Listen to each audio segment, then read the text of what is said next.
એક પ્રસંગ યાદ આવી ગયો કે જાણે ઈ જાણે ને અણહમજું હું જાણે, અડધો મણ માખણ ચોપડી તો કુણપ ન આવે પાણે. જાણે ઈ જ જાણે, અણહમજું હું જાણે, અડધો મણ માખણ લગાડી દો તો કુણપ એટલે કે નરમાશ, પાણામાં જ નરમાશ આવે છે ને, તો એવો ને હોય ને કઠણે કઠણ. એમાં કોઈ મેળ ખાય? આખ 12 મહિના સુધી માખણ ઘેણા કરો તો હું. એટલે સમજણની વાત એવી છે, સમજ્યા વિનાનું જીવવું ભલે જીવો વર્ષ 1000, સમજીને જીવો ઘડી એક તો સમજો બેડો પાર. આ જગત એવું છે કે કાગડીને હંસલી બનાવી દે, હંસલીને કાગડી બનાવી દે, એવા ઘણા પ્રસંગો બને છે. એક દિવસનો સમય છે, ઉજ્જૈન નગરીની અંદર ભર્તુહરી અને સતી પિંગલા ઝરૂખામાં બેઠા છે અને ગામના નગર શેઠ સ્વધામ જતા રહ્યા છે. અને નગર શેઠના પત્ની પોતે પતિની પાછળ સતી થવા જાય છે. જાંજ પખાજ ઢોલ ત્રાંસા વગડતા જાય છે, આગળ લોકો નાચતા જાય છે, કીર્તન ગાતા જાય છે. બરોબર ભર્તુહરીની હવેલીની નીચે નીકળે છે ત્યારે પિંગલા પૂછે છે ભર્તુહરીને, સ્વામીનાથ, આ બધું શું થઈ રહ્યું છે? આ શોર બકોર શાનો છે? ભર્તુહરી કે તમને ખબર નથી થતી? કે ના ખબર હોય તો પૂછું કેમ? કે આપણા ફલાણા નગર શેઠ હતા, એ દેવ થઈ ગયા અને એમને ઘરેથી જે પત્ની એમના છે એ હવે એમની પાછળ સતી થવા જાય છે. સતી થવા જાય છે? કે હા. તો શું સતી થવાતું હશે? તો કે કેમ? સતી કઈ થવાની કોઈ વસ્તુ છે? સતી તો હોય, એ તો હોય જ, એમાં થવાનું શું હોય? તો કે ના, એમના પતિની પાછળ પોતે ચિતામાં બેસી અને પતિના શબને એટલે માથાને ખોળામાં રાખી અને સાથે સળગીને મરી જશે. તેમાં એના મુખની રેખા નહીં બદલે, ઉકાટ નહીં કરે અને પોતે દુઃખી થાય છે એવું કાંઈ પણ જગતને જણાવશે નહીં. તો શું આને સતી કહેવાય? તો કે તો સતી કોને કહેવાય? આને સતી ન કહેવાય. હે? આને સતી ન કહેવાય. કે તો શું કહેવાય? આને સુરી કહેવાય. શું કહેવાય? સુરી એટલે કે સુરવીરતા વાળી બાઈ. ઝાંસીની રાણી એ સુરવીરતા હતી એનામાં, લક્ષ્મીબાઈ. તો આને સુરી કહેવાય પણ સતી ન કહેવાય. તો ભર્તુહરી કહે છે તો સતી કોને કહેવી? સતી તો એને કહેવાય કે પતિ દેવ થઈ ગયા એવું સાંભળતા એનો જીવ નીકળી જાય. પૂછવા વાત ન રાખે કોઈની, કઈ મર્યા ને કેમ મર્યા ને ક્યાં મર્યા. મરી ગયા એટલે કીધું એટલે પૂરું થઈ ગયું. એટલે સાથોસાથ એનો શ્વાસ નીકળી જાય. આમ નામ સતી કહેવાય. તો ભર્તુહરી કે આવી સતીઓ હોય ખરી? કેમ ન હોય? આજ દુનિયામાં એવી કોઈ વસ્તુ નથી કે જે ન હોય. લા ભાઈ હરખા બે હોય ભાઈ, ખોરડામાં ચડીને બેઠા. ત્યાં શાંતિ રાખો, ન્યાય શાંતિ નહીં રાખો. આ વાણમાં બેહાડ્યા તેવા જ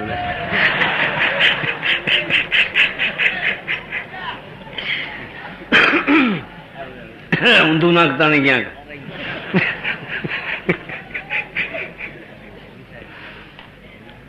તો કે તો આવી સતી હોય ખરી જગતમાં? કે સ્વામીનાથ હોય કેમ નહીં? જગતમાં એવી કોઈ ચીજ નથી જે ન હોય. ઈશ્વરે બધી વસ્તુ રાખી છે, પણ તો આવી સતી આપણે જોવી હોય, દર્શન કરવા હોય તો ક્યાં થાય? કે ભાઈ એ હું તમને કેમ કહી શકું? પિંગલા કહે છે. આ એક પિંગલાના જીવન ચરિત્રની એક નાની એવી વાત છે. નાટકવાળાઓએ પડદા ઉપર બહુ ખોટી ચિત્રી છે પિંગલાને. પિંગલા મહાન સતી હતા, એમાં કોઈ શંકાને સ્થાન નથી. તો આખરમાં એવું ભરતુહરીને જણાવવામાં આવ્યું કે સતી તો હોય અને આપણી પાસે હોય તો ખબર ન પડે.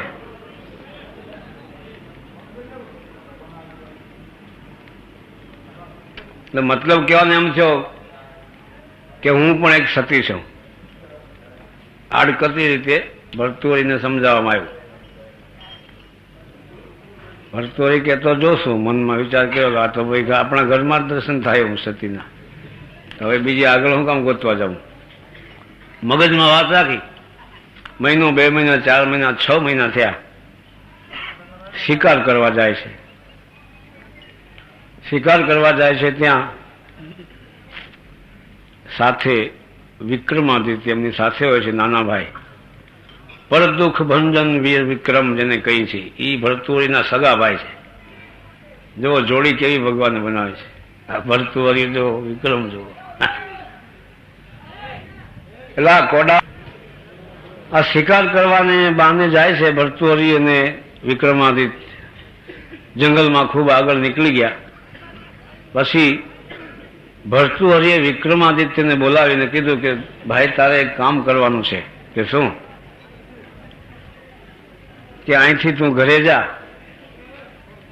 આપણા રાજ દરબારમાં, રાજમહેલમાં જઈ અને એવું નાટક કર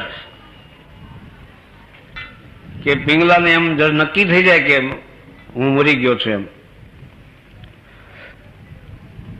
વિક્રમાદિત્ય કહે છે મહારાજ આટલું બધું અસત્ય મારે કેમ બોલવું? બીજા માટે ન બોલું તો તમારા માટે મારાથી કેમ બોલાય? તો કે હું તને કહું છું ને તું જા. તો કે મારાથી એ વસ્તુ બને નહીં. ખોટી રીતે તમે મરી ગયા છે એવા શબ્દો મારા મોઢામાંથી કાઢવા એક મોટું પાપ છે. તો એ પાપ પુણ્ય તું જવા દે, હું તને હુકમ કરું છું મોટા ભાઈ તરીકે. તો કે આવો હુકમ હું માનવા તૈયાર નથી એમ. તો તું રાજને, રાજનીતિને, રાજની મર્યાદાને તો માન કે નહીં? કે હા. તો રાજ અટાણે કોની ગાદીપતિ કોણ છે અત્યારે? કે આપ. તો હું તને ભાઈ તરીકે નહીં, રાજા તરીકે હુકમ કરું છું, તારે આ કામ કરવું પડશે. લાચારીથી વિક્રમાદિત્ય દરબારગઢમાં જાય છે. એકદમ ખીણ ચહેરે, આંખમાં આંસુ લાવી અને પિંગલા સામે ઉભા રહે છે. પિંગલા વિચાર કરશે અરે વિક્રમાદિત્ય તમે એકલા કેમ?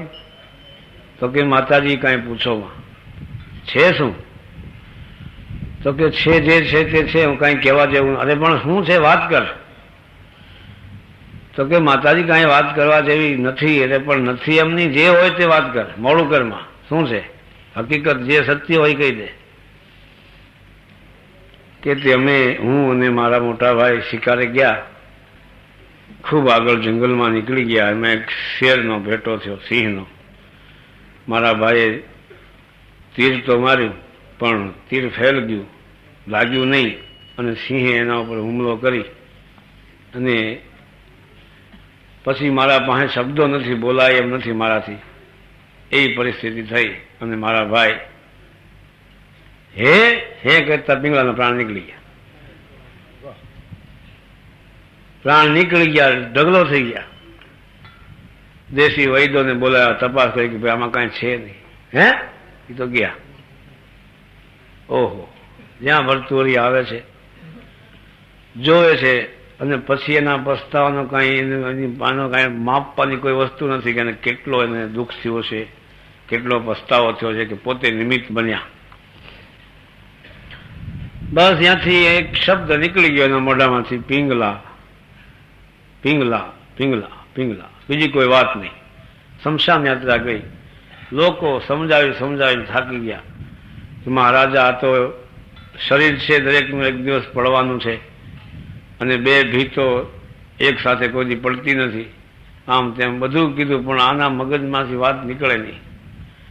પિંગલા, પિંગલા, પિંગલા, બીજી કોઈ વાત નહીં. 1 દિવસ, 2 દિવસ, 4 દિવસ, 8 દિવસ,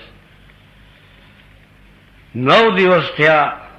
પિંગલાનું શરીર તો બળીને ભસ્મીભૂત થઈ ગયું. બધે રાખનો ઢગલો પડ્યો છે. ઢગલાને ઘડી ઘડી આમ આમ કરે છે, પિંગલા પિંગલા પિંગલા.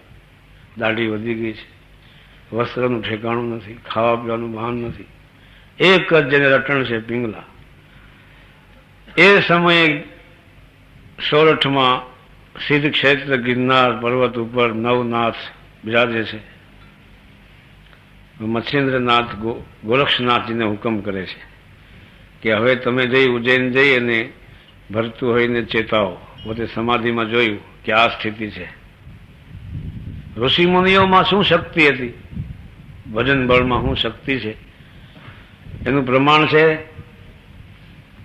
કે આ અયોધ્યા, ઉજ્જૈન,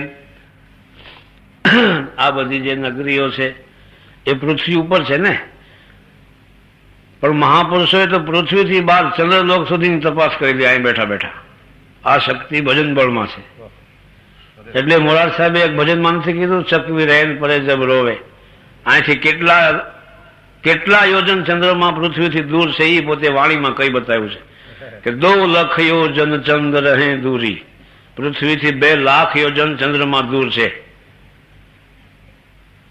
હવે એટલી બધી જે વાત પહોંચે તે આ તો એક સ્વયં શિવજીના અવતાર સમાન હતા. ગોરક્ષનાથજી છે, મચ્છેન્દ્રનાથજી છે, શિવનું સ્વરૂપ હતા. એ ધ્યાનથી જોઈ શકે, એમાં કોઈ નવી વાત નથી. કીધું કે હવે તમે ભરતુરીને ચેતાવો, ગોરક્ષ જાઓ. ગોરક્ષનાથજી કે જો આજ્ઞા મહારાજ. ઉપડે છે. સાબરી વિદ્યા જેને સિદ્ધ કરેલી છે, જે ધારે તે કરી શકે આવી શક્તિશાળી આવી વ્યક્તિ છે. જઈને વિચાર કર્યો કે આને ચેતાવો કઈ રીતે, મારે આને સમજાવો. આને તો કોઈ ભાન નથી, આખા શરીરનું ભાન નથી, ખાવા પીવાનું ભાન નથી, બોલવાનું ભાન નથી. પિંગલા પિંગલા પિંગલા પિંગલા પિંગલા, બીજી કોઈ વાત નથી. થોડેક દૂર જઈને ઉભા રહ્યાનું બધું એની ચેષ્ટા જોવે છે. મેરી પિંગલા મેરી પિંગલા મેરી પિંગલા મેરી પિંગલા, બીજી કોઈ વાત નહીં. મચ્છેન્દ્રનાથે ગોરક્ષનાથે વિચાર કર્યો કે હવે આને કઈ રીતે ચેતાવાય, કઈ રીતે આને મારા તરફ. કોઈ સામે જોવે નહીં, કોઈ હારે વાત કરે નહીં, પિંગલા સિવાય બીજી વાત નહીં. ગોરક્ષનાથજી એક હાંડલી લીધી માટીની અને ગળામાં બાંધી એવી રીતે ગાંઠ વાળી હતી કે ભર્તુહરીની આની 4 આંખ ભેગી થાય એટલે જરાક દોરો આમ ખેંચે એટલે માટલી હેઠી પડે. એવી રીતની ગોઠવણ કરેલી ગોરક્ષનાથજીએ. એટલે 2-3 આમ ચક્કર માર્યા, પણ ઓલો ઊંચું ન જોવે, રાખના ઢગલા ઉપર જ એની નજર છે. પિંગલા પિંગલા પિંગલા પિંગલા. એમાં કુદરતને કરવું છે ને આમ જરાક ઊંચું જોયું ને ગોરક્ષનાથ સામે નજર પડી. નજર પડતા દોરી આમ કે જરાક આમ ખેંચા ભેગી માટલી આવી હેઠી ફૂટી ગઈ. मेरी मटकी मेरी मटकी मेरी मटकी, अरे मेरी मटकी तूने मेरे ऊपर कितना उपकार किया, तूने मेरे को भोजन खिलाया. भिक्षावृत्ति करने गया तो तेरे अंदर मैंने भिक्षा डाली, अन्ना रोटी साग सब्जी सब इसमें डाल के मैंने एक पेड़ नीचे बैठ के पाया, और प्यास लगी तो तेरे में पानी भर के मैंने पिया, और सोने के टाइम तूने मेरे को सिराने का सुख दिया, सिराने पे रही. अरे स्नान करने के समय तू मुझे उपयोग में आई. मेरी मटकी मेरी मटकी मेरी मटकी मेरी मटकी, जामी पड़ी मटकी. મચ્છેન્દ્ર ભર્તૃહરિ વિચારમાં પડી ગયા કે આ મટકી વાહે આ જોગી રાજ એટલા બધા દુઃખી થઈ ગયા છે, ડગલી ફીટ થઈ ગઈ. મેરી મટકી એટલે એવી સ્થિતિ હતી પોતાની, છતાં એનું ડગલી ફીટ થઈ ગઈ. એટલે હાથ જોડી, महाराज क्या मटकी मटकी करते हो, ये क्या कोई उम्दा चीज है. मटकी मेरी मटकी मेरी मटकी, अरे मेरी मटकी ने मेरे ऊपर क्या क्या उपकार किया, क्या बताओ. अरे महाराज ऐसी मटकी तो आप जो कहो इतनी मैं ला दूं. मटकी मटकी क्या करते हो संत भगवान, आप त्यागी पुरुष होकर के ये सब क्या बवाल है. मटकी मटकी मेरी मटकी, ये मटकी मुझे मिलने वाली नहीं है, ये मटकी ने मुझे बहुत सुख दिया. अब मैं कहाँ से मटकी को लाऊं. हमको अल्लाह ठीक रहा था, बजा जोड़ी नहा. तू कितनी सुंदर थी मेरी मटकी, जब तू पूरा शरीर तूने धारण किया था, जब कितनी अच्छी थी मेरी मटकी मेरी मटकी मेरी मटकी. अरे महाराज ये उपाधि छोड़िए आपको मैं जो कहो इतनी मटकी ला दूं। अच्छा, लेकिन वो मटकी नहीं है तो मेरी मटकी, मेरी मटकी। अरे आप ऐसी इससे भी अच्छी मटकी ला। अच्छा, भर्तृहरि मटकी ला देगा, मेरी मटकी? अरे हाँ महाराज, हुक्म करिए, जितना चाहिए इतना मटकी ला के आपके पास रख देवे। तो भरतरी तू भी सोच ले, समझ ले, तू जितनी चाहे इतनी पिंगला में ला दूं। पिंगला पिंगला, अरे बवाल करता है फिर। पिंगला पिंगला क्या करता है? ओ पिंगला कहाँ है पिंगला? महाराज वो तो जल गई। कहाँ जल गई? ये देखिए वहां इनकी जो भभूति पड़ी है ये पिंगला की है, तो इसमें से एक पिंगला खड़ी हो सकती है। क्या बोलते महाराज? सही बात है, बिल्कुल सही बात। अरे आप ही मेरे भगवान हो, कृपा करे मेरी पिंगला से मुझे मिला दीजिए। अरे तुम बवाल मत कर, और पिंगला तेरे साथ आने वाली नहीं है। तू जरा सोच, कहाँ तू कहाँ था, कहाँ से आया, कहाँ जाएगा, खबर नहीं अब अगले घर की।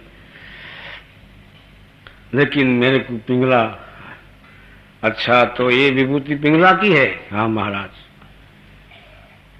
कमंडल में से जल लेके गोरक्षनाथ जी ने मंत्र बल से प्रयोग किया। ओ समय ऊपर बरोबर उज्जैनની અંદર એક નાચવાવાળી બાઈ હતી, એનું પ્રાણ છૂટે છે। એ પ્રાણને આમાં પૂરે છે પોતાની શક્તિથી ગોરક્ષનાથજી। ओ जीवात्मा हजू पिंगला तो असल थी तो वही गई, पण आ जे नाचगान करवा वाली बाई हती एनो शरीर छूटी गयुं अने ई आत्मा ने एमां पोताने भजन शक्ति थी, भजन बल थी आमां आवी आ शमशान में खड़ी करी दीधी मंत्र योग थी। आ पिंगला हवे जीव क्यो हतो ई कोने खबर होय? पछी पिंगलानो आखो इतिहास जे लोको कहे छे नाटक वाला अमरफल नो इतिहास है, आ ते बधु ए बधु आ पिंगला नी बात। ए पिंगला आ छे ओ सती पिंगला हती जे नारी धर्म पति देव नहीं दूजा मानवा वाली। ई पिंगला ओ गई, ओ पाछी आवे नहीं। एटले कीधुं